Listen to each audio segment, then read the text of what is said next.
Get your pen and write your story all over again. And this time, learn the lessons, motivate others, and share that inspiration. Dear Mugs FM with DJ Chini. Dear Mugs FM, pakitago na lang ako sa pangalang Mauricia. 67 years old na balo. Ang buhay ko isang halong saya at lungkot. Namatay ang aking asawa, 10 years nang nakakaraan. At mula no, nabuhay ako para sa aking mga anak lamang at mga apo. May 5 akong anak, pareho na silang lahat, may asawa na. Dinadalaw ako minsan, iniiwan ang mga apo ko, pero madalas mag-isa. Pero kamakailan lamang, may isang taong muling nagpakita at nagparamdam sa buhay ko. Siya si Antonio. Ang first love ko. Naging magkaibigan, naging magkapitbahay, magkaklase, at naging first love. Nakilala ko si Antonio nung kami pa yung mga bata. Nagmahalan kami. Pero dahil sa mga pangyayari sa buhay, napaghiwalay kami. Nagkaroon ng mga kanya-kanyang asawa at pamilya. At ngayon, pagkatapos ng maraming taon, kung saan puti na ang mga buhok namin, muli kaming nagkita. Si Antonio ay balo na rin. 5 taon nang nakakaraan nang mamatay ang asawa niya. 3 ang mga anak niya at pareho na rin may pamilya. Nagkataon lang yung pagkikita namin ni Antonio, Chin. Pareho kaming lumabas ng bangko, kung saan pareho pala kaming kumuha ng mga pensyon namin. Halos hindi na namin makilalang isa't isa. Pero siya ang unang nakapansin sa akin at lumapit. Tawanan dahil pareho ng puti ang mga buhok namin. Pero nakita ko sa kanyang mga mata yung pag-ibig na noon ay nakita ko sa kanya. Parang tuwang-tuwa yung mga mata niya. Yung puso ko naman sobrang lakas ng tibok. Sa tanda kong ito. Yung pag-ibig na nadama ko noon at hindi ko na naramdaman sa loob ng maraming taon. To make the story short, nagkamabutihan kaming ulit. Matapos lumabas ng bangko, nagkape, nasundan ng nasundan. Hanggang naging kami ulit. Ano pa bang patatagalin, matatanda na kaming pareho. Pareho ng balo.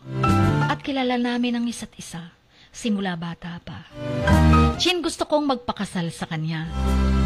Nakakatawa mang isipin, pero gusto naming magpakasal.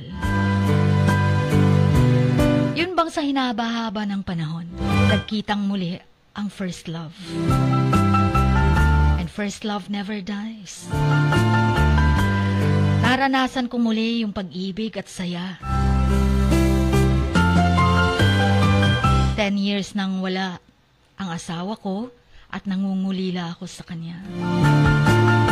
Siguro naman pwede nang pagbigyan ko ang sarili ko namang kaligayahan kahit matanda na ako. Hindi pa alam ng mga anak namin. Kaya napag-usapan namin ni Antonio na ipaalam na sa aming mga anak. Sa kanyang mga anak at sa akin din. Yung dalawa kasi nasa abroad. Kaya sinat ko na lang. Sa side ni Antonio, gustong-gusto ng mga anak niya na mag-asawa uli ang ama nila. Pero sa side ko, Chin, labag na labag ang lahat ng mga anak ko na mag-asawa akong muli. Sabi nila, matanda na ako. Wala nang asim. Pinagtatawanan pa nila ako. Ngayon pa ba titibok daw ang puso ko gayong matanda na ako? Alam mo yung nakaramdam ako ng sobrang sakit. Hindi ko maintindihan kung bakit hindi nila ako maunawaan. Meron bang edad ang pag-ibig na dapat maramdaman? Ba't hindi nila ako intindihin? Wala naman sila sa tabi ko Kung nagkakasakit ako, malungkot ako, kung gusto ko ng kausap. Hindi ba nila may consider yun na matanda na ako at kailangan ko ng katuwang sa buhay para mag-asikaso din sa akin kahit papaano. Hindi ko ba ako karapat-dapat na magkaroon ng karamay, katuwang at saya sa aking pagtanda? Gayong nakita ko ang first love ko. Yun bang palihim kang umiiyak? Nagtatanong ka sa sarili mo kung ano bang mali doon? Dahil lang sa matanda ako. Dahil malalaki na mga anak ko. So bawal nang umibig ulit. Bakit hindi nila makita ang pag-ibig na narito sa aking puso? Bakit hindi nila maunawaan na ang pag-ibig ay walang pinipiling edad? Pero sa kabila ng lahat, nanatili pa rin naman ako matatag. Alam ko, mga anak ko nagmamahal lang sa akin. Gusto nilang protektahan ako. Concerned lang sila sa akin. Pero si Antonio, kahit alam niyang labag ang mga anak ko sa kanya, nanatili pa rin siya sa aking tabi. Naghihintay. Nagmamahal. Ang mga anak ni Antonio, iba yung tingin. Naghihintay lang nga na magpakasal muli ang kanilang ama. At nakita naman nila yung love sa pagitan namin ni Antonio. Aware sila na first love naming dalawa, ang isa't isa. Sinubukan din nilang kausapin yung mga anak ko, Chin. Ipinaliwanag sa kanila na wala naman sa edad namin kung gusto namin na magpakasal uli dahil nagmamahalan. Hindi nawala yung love namin sa isa't isa simula pa nung una.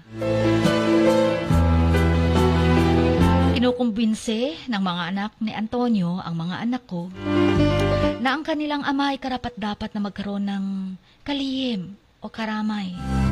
At yun ay ako. Dahil ako ang first love niya. At naikikwento pala ako ni Antonio sa kanila. Pero yung mga anak ko, Chin, matigas. Ayaw makinig. Hindi talaga sila pumapayag. Sinasabi lagi na matanda na ang nanay namin.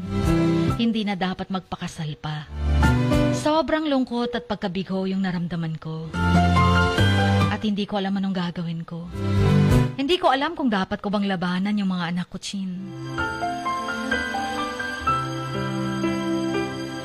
Pero ang tanong, makakaya ko bang labanan yung mga anak ko? Tapos sundin yung puso ko. Makakaya ko bang hanapin yung kaligayahan na gustong-gusto ko kahit na mahirap at labag sa lahat? Ang sagot, hindi ko alam. Pero ang isang bagay lang na sigurado ako. Ang pagmamahalan namin ni Antonio ay totoo. Kung hindi namin naisakatuparan noon, bago man lang kami mamatay, sana'y madugtungan yung totoong pag-ibig namin noon. 67 years old na ako. Yes, DJ Chini. Pero humihiling ako ng inyong mga payo. Hanggang dito na lamang. Maraming salamat pag napili ko or napili nyo ang kwento ko at mababasa nyo ito. Ang inyong kamaks, Mauricia.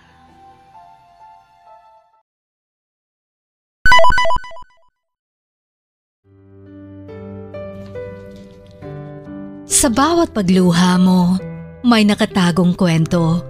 Sa bawat ngiti mo, may gustong sabihin ang puso mo. At sa likod ng iyong halakak at maging sa pagkabigo mo, may mensaheng nakabalot sa iyong pagkatao. At ang tanging nais mo lamang ay mapakinggan ang mga ito ng buong mundo. Dear Max FM with DJ Chini. Life has got all those twists and turns. Stand up for what you believe in. What lies behind you and what lies in front of you pales in comparison to what lies inside of you. Dear Max FM with DJ Chini. Sabi nga nila, ang pagsusulat kapag masyado mong diniinan hanggang sa susunod na pahina ay nagmamarka. Katulad ng pagmamahal, kapag masyado mong ibinigay ang lahat, yung sakit na gawa ng nakaraan dala pa rin hanggang kasalukuyan. Dear Mags FM, you own your story and you are the author of your own book of life. Don't let others write your script, but let others hear your story and make them inspired. Kaya sumulat na, maging bahagi ng aming programa, Dear Mags FM with DJ Chini, tuwing Lunes hanggang Biyernes, 1:00 hanggang 3:00 ng hapon sa Max News FM, Sock Sargent. Love, life, and lessons from the past, only at Dear Mags FM with DJ Chini.